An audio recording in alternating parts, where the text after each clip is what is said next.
नमस्कार दोस्तों। हमने पहले किए थे चंद्रगुप्त मौर्य के जो हम 27 तक क्वेश्चन कर चुके थे। आज इसी श्रृंखला को आगे बढ़ाते हुए जो आगे के प्रश्न हैं उनका भी अध्ययन करते हैं और साथ में साथ इनको सीखते हैं। तो जो लास्ट क्वेश्चन हमारा था वो था कि चंद्रगुप्त मौर्य का उत्तराधिकारी कौन था। तो वो था आपका बिंदुसार। जब चंद्रगुप्त मौर्य की मृत्यु हो जाती है तो उसके बाद बिंदुसार जो है सम्राट बनते हैं, राजा बनते हैं। तो नेक्स्ट क्वेश्चन देखते हैं, बिंदुसार मगध के सिंहासन पर कब बैठा। तो बिंदुसार मगध के सिंहासन पर 298 ईसा पूर्व बैठता है। यहाँ पर चंद्रगुप्त की मृत्यु के बाद यह राजा बनता है। नेक्स्ट क्वेश्चन देखें, बिंदुसार के समय कहाँ के लोगों ने मौर्य साम्राज्य के विरुद्ध विद्रोह किया था। तो ये विद्रोह हुआ था आपका तक्षशिला के अंदर। तक्षशिला में यहाँ जो बिंदुसार का बड़ा पुत्र था सुसीम, वह यहाँ का कुमार था, तो वह इस विद्रोह को दबाने में असफल रहता है। फिर यहाँ पर बिंदुसार के द्वारा अशोक को भेजा जाता है। अशोक जो उस समय उज्जैन का कुमार था, तो वह यहाँ आता है और उसके द्वारा विद्रोह को दबाया जाता है। नेक्स्ट देखें,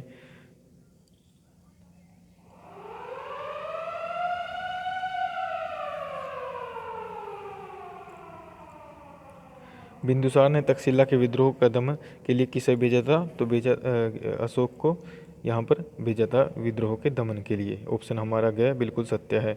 बिंदुसार के दरबार में मिस्र के किस शासक ने डायोनिसियस को अपना राजदूत बनाकर भेजा था। तो यह भेजा गया था टॉलमिक के द्वारा। मौर्य वंश का सबसे महान शासक कौन था। तो सबसे महान शासक जिसके आगे नाम के आगे महान लगाया जाता है वह था अशोक। अशोक मगध के सिंहासन पर कब बैठा। तो अशोक मगध के सिंहासन पर कब बैठता है, 269 ईसा पूर्व। यहाँ पर ये ऑप्शन हमारा सही होता है, ये यहाँ पर गलत दिया हुआ है। जो 273 में है बिंदुसार की मृत्यु होती है, लेकिन जो अशोक सिंहासन पर बैठा था वह 4 साल के बाद बैठा था। और इस 4 सालों के जो गैप है, इसके लिए जो विद्वानों के, इतिहासकारों के अलग अलग मत हैं। कुछ का कहना है कि उसे अपने भाइयों के साथ युद्ध करना पड़ा और कुछ का कहना है कि उसकी आयु कम थी। तो इस प्रकार के मतभेद हैं। तो 269 ईसा पूर्व जो है बैठते हैं अशोक सिंहासन पर। नेक्स्ट क्वेश्चन देखते हैं 34वां, अशोक चंद्रगुप्त मौर्य को का लगता था। तो अशोक क्या लगता था, पौत्र लगता था। तो ऑप्शन हमारा यह बिल्कुल बिल्कुल सत्य हो जाता है। नेक्स्ट देखते हैं, बौद्ध परंपराओं के अनुसार अशोक ने अपने कितने भाइयों का कत्ल कर कर सिंहासन प्राप्त किया था। तो बौद्ध परंपराओं में ऐसा माना जाता है कि अशोक ने अपने 99 भाइयों का कत्ल कर कर सिंहासन प्राप्त किया था। और ऐसा बौद्ध परंपराओं के द्वारा अपने धर्म को अच्छा बताने के लिए बताया गया है कि जो चंड अशोक था वह किस प्रकार से एक अच्छे अशोक में परिवर्तित होता है। क्वेश्चन नंबर 36 पर चलते हैं, अशोक ने अपने शासनकाल में निम्नलिखित में से कौन सा युद्ध लड़ा। तो कौन सा युद्ध लड़ा, अशोक के द्वारा एक युद्ध लड़ा गया था, कलिंग का युद्ध, कानवा का युद्ध, ये तो बाबर के द्वारा लड़ा गया था, प्लासी का युद्ध अंग्रेजों के समय में, और चौसा का युद्ध ये जब शेरशाह सूरी और हुमायूं के बीच होता है। तो हमारे यहाँ पर जो सत्य है कलिंग का युद्ध। अशोक ने कलिंग पर कब आक्रमण किया। तो कलिंग पर कब आक्रमण किया गया था अशोक के द्वारा, आपको यहाँ पर जवाब देना है। तो कलिंग पर आक्रमण किया गया था 261 ईसा पूर्व।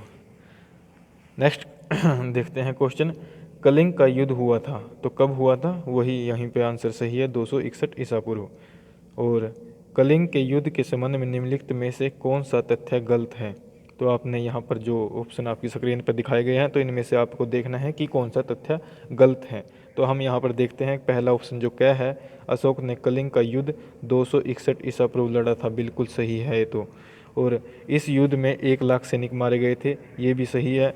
इस युद्ध के परिणाम स्वरूप अशोक के लिए अन्य विजयों का मार्ग सुगम हो गया था, ये यहीं पर गलत है। क्योंकि इसके बाद अशोक के द्वारा जो है युद्ध छोड़ दिया गया था। उसने जब युद्ध भूमि को देखा जिसमें बहुत अधिक हानि हुई थी, जो बहुत अधिक लोग मारे गए, तो यहाँ पर अशोक का हृदय परिवर्तित हो जाता है और वह युद्ध की जो नीति है यहाँ पर त्याग देता है। जो ऑप्शन हमारा घ है, इस युद्ध के पश्चात अशोक ने बौद्ध धर्म अपना लिया, ये भी सत्य है। तो ऑप्शन हमारा जो आंसर है वह घ।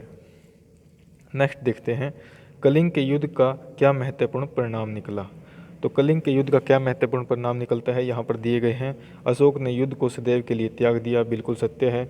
उसने भेरी घोष के स्थान पर अधम घोष की नीति अपनाई, बिल्कुल सत्य है।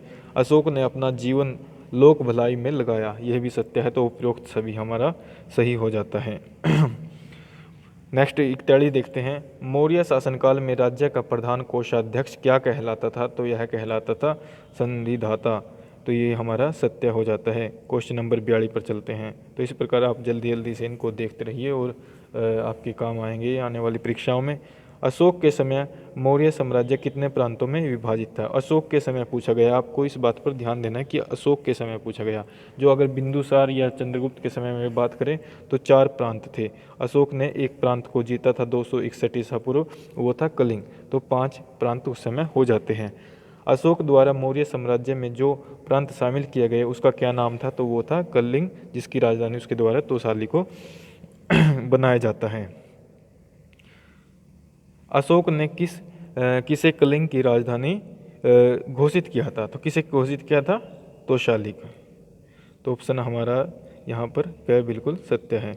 मौर्य शासनकाल में प्रांत का मुखिया क्या कहलाता था, तो प्रांत का मुखिया क्या कहलाता था, प्रांतों में केवल राजकुमारों को ही नियुक्त किया जाता था, जैसे अशोक थे, सुसीम थे, इस प्रकार से। तो प्रांत का मुख्य जो था वह कहलाता था कुमार। गिरनार में सुदर्शन झील का निर्माण करवाया था, तो किसके द्वारा कराया गया था, तो यह कराया जाता है रुद्रदमन ने इसको जो सुदर्शन झील का निर्माण करवाया था। तो ऑप्शन नेक्स्ट देखते हैं 47वां क्वेश्चन। मौर्य शासनकाल में जिले को क्या कहा जाता था, तो जिले को क्या कहा जाता था उस समय, जिले को जनपद कहा जाता था। मौर्य शासनकाल में उच्च कोटि के अधिकारियों को क्या कहा जाता था, तो जो भी उच्च कोटि के अधिकारी थे, आपके सेनापति थे, पुरोहित थे और जो मंत्री थे, उनको तीर्थ कहा जाता था। इन्हें ये उच्च कोटि की श्रेणी में आते थे। मौर्य शासनकाल में तीर्थ में कौन सम्मिलित थे, ये क्वेश्चन जैसे मैंने पहले बताया था, तो पुरोहित, सेनापति, युवराज, ये सभी इसमें शामिल होते थे। तो उपरोक्त सभी यहाँ पर सही हो जाता है। मौर्य शासनकाल में उच्च कोटि के अधिकारियों को कितना वेतन दिया जाता था, क्वेश्चन नंबर 50। तो कितना वेतन दिया जाता था, उनको दिया जाता था 48,000 पण। पण वहाँ की एक मुद्रा थी जो कि चांदी का सिक्का होता था, तो उसको पण बोला जाता था, उस समय की प्रचलित मुद्रा। नेक्स्ट देखते हैं। मौर्य काल में प्रचलित चांदी का सिक्का क्या कहलाता था, तो चांदी का सिक्का क्या कहलाता था, पण। मौर्य शासनकाल में राजकू का कार्य क्या था, तो क्या कार्य करता था राजकू जो अधिकारी होता था उसके जैसे यहाँ पर दिए गए हैं ऑप्शन ख, वह भूमि का सर्वेक्षण कर भू राजस्व निर्धारित करता था। तो ऑप्शन हमारा ख बिल्कुल सही हो जाता है। आगे चलते हैं। मौर्य शासनकाल में नगरों की देखभाल के लिए कितनी समितियां बनाई गई थी। जो नगर थे, बड़े बड़े नगर थे, जैसे तक्षशिला था और पाटलिपुत्र था, तो इन बड़े बड़े नगरों के लिए समितियां बनाई गई थी, जो कि 6 समितियां उस समय होती थी जो नगर का संचालन करती थी। तो ऑप्शन हमारा गैस सत्य हो जाता है। मौर्य शासनकाल में गांव का मुखिया क्या कहलाता था, तो गांव का मुखिया कहलाता था ग्रामीणी। हमने जब मौर्य प्रशासन की बात की थी तो इसको अच्छे से पढ़ा था। आगे चलते हैं।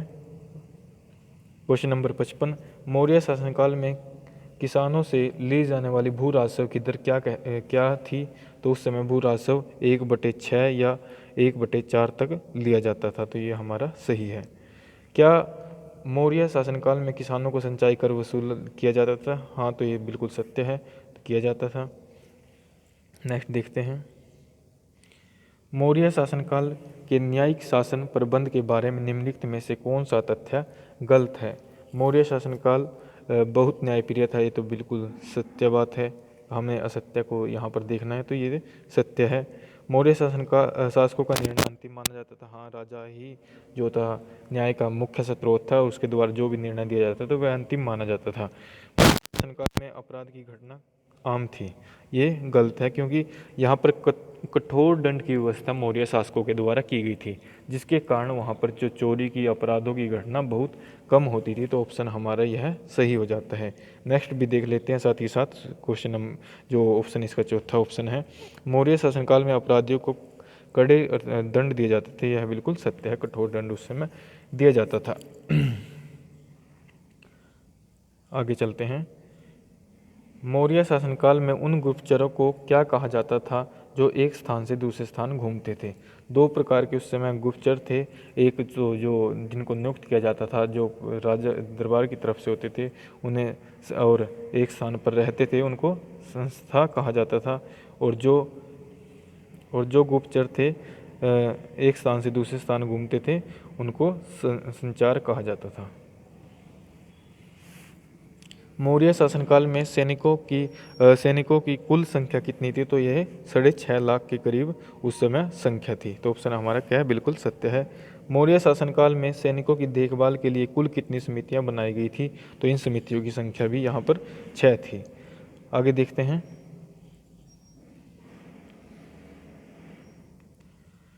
मौर्य शासनकाल में समाहर्ता का कार्य क्या था?